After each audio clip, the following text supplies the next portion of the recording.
स्वागत है आपका हमारे यूट्यूब चैनल पर। और एमसीक्यूज़ जो हम यूपीएनएचएम में सवाल पूछे गए थे वो देख रहे हैं। बहुत ही इंटरेस्टिंग सवाल है, आप लोग को कंप्लीट देखना, बहुत मज़ा आएगा। और ये सवाल बहुत इंपॉर्टेंट है, इंटरेस्टिंग है, कंप्लीट आपको समझ में आने वाला है। और जितने भी लोग पुराने एमसीक्यूज़ सीरीज़ नहीं देखे हैं वो ज़रूर आप देखेंगे, सारे एमसीक्यूज़ बहुत इंपॉर्टेंट है।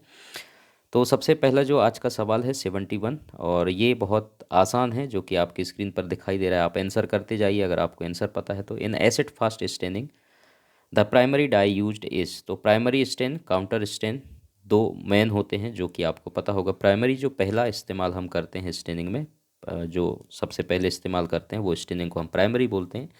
आखिरी में जो हम इस्तेमाल करते हैं उसको काउंटर स्टेन बोलते हैं। ठीक है, तो यहाँ पर आपको क्या देखने को मिल रहा है?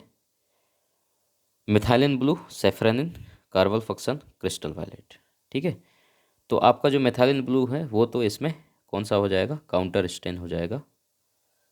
और आपका कार्बोफ्लक्सन जो सी नंबर का ऑप्शन है बिल्कुल करेक्ट है।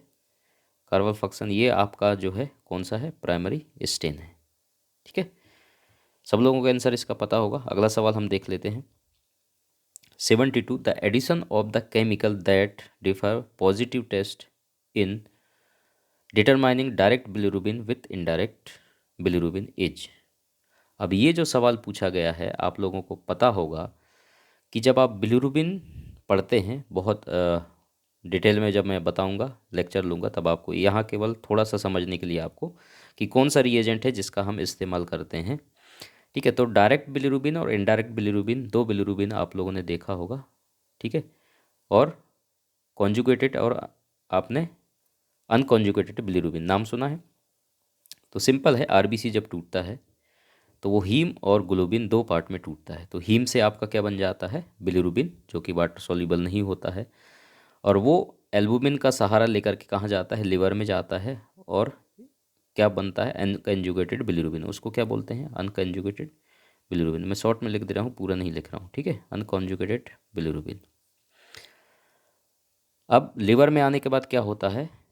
ये जो ग्लूकोरोनिक एसिड से क्रिया करके क्या बना देता है? कॉन्जुगेटेड बिलिरुबिन बना देता है, जो कि वाटर सॉल्युबल होता है। कौन सा? कॉन्जुगेटेड। ठीक है,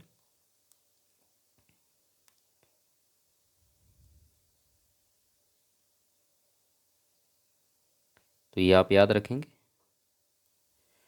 कॉन्जुगेटेड बिलिरुबिन आपका क्या है? वाटर सॉल्युबल है।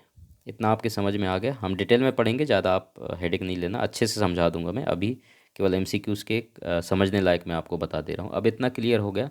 अब जब आप टेस्ट परफॉर्म करते हैं तो होगा क्या?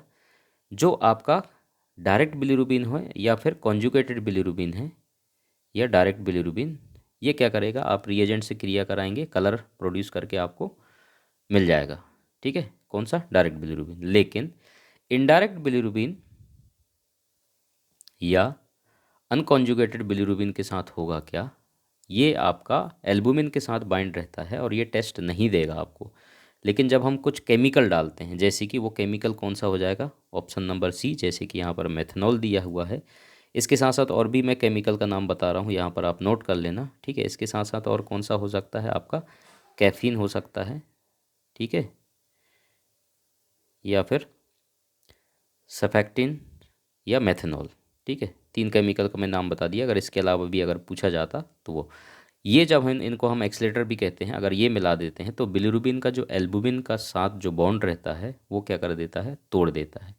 और इनडायरेक्ट बिलिरुबिन वाटर सॉल्युबल बनाता है। ठीक है, तो ये इसका मेन काम होता है। इतना समझ में आ गया। तो ये वाला रिएजेंट जो है हम इसमें इस्तेमाल करते हैं, वही सवाल आपसे पूछा गया था। तो ऑप्शन नंबर सी इसका करेक्ट ऑप्शन हो जाता। बाकी बहुत कुछ पढ़ने को है बिलिरुबिन में, जब हम डिटेल में पढ़ाएंगे तो आपको और अच्छे से समझा देंगे। ठीक है, लेकिन अभी आपको इतना समझ में आ गया। चलिए, 73 नंबर क्वेश्चन आपसे क्या पूछ रहा है, इसका भी आंसर आप बता सकते हैं, बहुत आसान है, उसी से रिलेटेड है। The addition of which reagent cause red colour immediately determining conjugated bilirubin. इसका आंसर भी आप लोगों को पता होगा। दो ही तो रिएजेंट है इसमें। ठीक है, डाई एजो ए और डाई एजो बी। इसमें आपका सल्फोनेलिक एसिड और इसमें HCl और सोडियम नाइट्रेट। ठीक है, इतना पता है। तो रिएजेंट का नाम तो आप सभी लोगों को पता है, ऑप्शन नंबर सी इसका करेक्ट ऑप्शन हो जाएगा। बहुत आसान है सवाल, ठीक है भाई। और चैनल को सब्सक्राइब कर लेना, पहली बार आए हैं तो नोटिफिकेशन आपको मिलेगा जब आप बेल आइकन दबाएंगे। और किसी को नोट्स वगैरह चाहिए एमसीक्यूज़ के, तो पार्ट 1 और पार्ट 2 हमने बना रखे हैं, आप ऑर्डर कर सकते हैं। सिंपल आपको मेल करना है, मेल आपको डिटेल इस वीडियो को डिस्क्रिप्शन पे मेल आईडी मिल जाएगा, वहाँ पर आप मेल कर सकते हैं। अगला सवाल आपकी स्क्रीन पर दिख रहा है 74 number. Which of the following specimen is not suitable for determination of electrolyte. इसमें से कौन सा स्पेसिमेन है जो सूटेबल नहीं है आपके इलेक्ट्रोलाइट के लिए, ठीक है। ऑप्शन देख लो क्या क्या है। Grossly हीमोलाइज्ड and lipaemic, sera, serum, whole blood with lithium और अमोनियम साल्ट, और उसके बाद हेपेरिनाइज्ड प्लाज्मा। तो देखो भाई, इसमें सीरम से आप लगा सकते हैं, इससे भी लगा सकते हैं और इससे भी लगा सकते हैं। तो कौन सा सूटेबल नहीं है आपका, ए नंबर। तो करेक्ट ऑप्शन आपका कौन सा हो जाएगा, ए वाला, ठीक है। ये भी बहुत आसान सवाल था। 75 नंबर क्वेश्चन क्या पूछ रहा है, in which form is bilirubin excreted by faeces. ये भी बहुत आसान सवाल है, ठीक है। Stercobilinogen, option number D. इसमें तो कोई कन्फ्यूजन नहीं है भाई, ठीक है, कई बार पढ़ चुके हैं हम। 76 नंबर क्वेश्चन क्या पूछ रहा है, which part of microscope is also called spine. ये भी माइक्रोस्कोप का सवाल है। तो स्पाइन ऑल्सो कॉल्ड किसको कहा जाता है, आर्म्स ऑफ लिम्ब, ठीक है। तो ऑप्शन नंबर क्या हो जाएगा इसका, करेक्ट ऑप्शन सी। ये भी माइक्रोस्कोप के पार्ट्स से सवाल पूछे गए थे। अगला सवाल ये भी देन अगेन जो है आपके बिलिरुबिन से है। Which of the following may not be the cause of predominantly conjugated bilirubinemia. तो देखो, जब आप बिलिरुबिन पढ़ते हैं तो उसका क्लिनिकल सिग्निफिकेंस आप पढ़ते हैं, ठीक है, कब बढ़ता है कब घटता है। तो दो चीज़ें हैं उसमें, एक तो कॉन्जुगेटेड और अनकॉन्जुगेटेड बिलिरुबिन, ठीक है। तो कॉन्जुगेटेड बिलिरुबिन जब बढ़ेगा तो एक कंडीशन बनता है, उसको बोलते हैं कॉन्जुगेटेड हाइपर बिलिरुबिनीमिया, ठीक है। वो किस किस कंडीशन में बढ़ता है, ऑब्स्ट्रक्टिव जॉइंटिस हो गया, वायरल हेपेटाइटिस हो गया, लिवर कैंसर हो गया, ड्रग्स लाइक जैसे कि स्टेरॉइड्स हो गया, ठीक है। उसके बाद ड्यूबिन्स जॉनसन सिंड्रोम हो गया, रोटॉस सिंड्रोम्स हो गया, गैलेक्टोसीमिया हो गया। तो इन कंडीशन में जो है आपको कॉन्जुगेटेड हाइपर बिलिरुबिनीमिया देखने को मिलता है। तो जिसमें से आपका कौन कौन से आ गया इसमें, बी नंबर, ठीक है, उसके बाद सी नंबर और डी नंबर हेपेटाइटिस। ये सारे जो हैं आपके कौन से हैं, मैंने आपको बता दिया किसके हैं,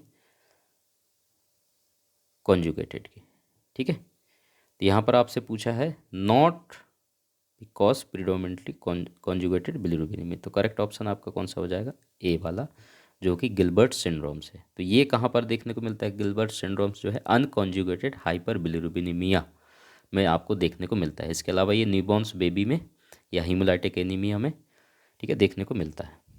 तो ये सब चीज़ें आप याद रखेंगे तो आप बहुत आसान होगा, एग्जाम में इस तरीके से सवाल भी पूछे जाते हैं। तो आप उसके लिए भी प्रिपेयर्ड रहिए, तैयार रहिए, ठीक है, ताकि अगर सवाल आपसे पूछ लिया जाए तो आप उसका आंसर कर सकते हैं आसानी से। अगला सवाल फिर से वही है, ठीक है। Which of the following method is use to determine serum bilirubin. Simple है, Malloy and Evelyn method. Option number कौन सा हो जाएगा, ए वाला, ठीक है। डायरेक्ट बिलिरुबिन आपने पढ़ा होगा। अगला सवाल, व्हाट हैपन्स इन लॉमेंस रिएक्शंस। तो लॉमेंस रिएक्शंस जो है इसको रिवर्सिबल रिएक्शन भी कहा जाता है। इसमें होता क्या है एक्चुअली, अगर आपने पढ़ा होगा तो ठीक है, इमीडिएट सोर्स ऑफ एनर्जी जो कि मसल्स कॉन्ट्रैक्शन में बनता है, जो कि आपका एटीपी, ठीक है। करेक्ट ऑप्शन आपका ए वाला है। पहले तो बता दें हम, regeneration of ATP bye hydrolysis of creatinine phosphate, ठीक है। बाकी तीनों ऑप्शन गलत हैं इसमें। तो करेक्ट ऑप्शन आपका कौन सा हो जाएगा, ए वाला, ठीक है। ज़्यादा डिटेल में समझाने के लिए नहीं है अभी, नहीं तो हम पूरा साइकिल आपको समझाते, उसमें ज़्यादा समय लगेगा, कभी फिर हम पढ़ेंगे तो आपको समझा देंगे। बाकी आप देख लेना एक बार, लॉमेंस रिएक्शंस क्या होता है, आपको मिल जाएगा ये।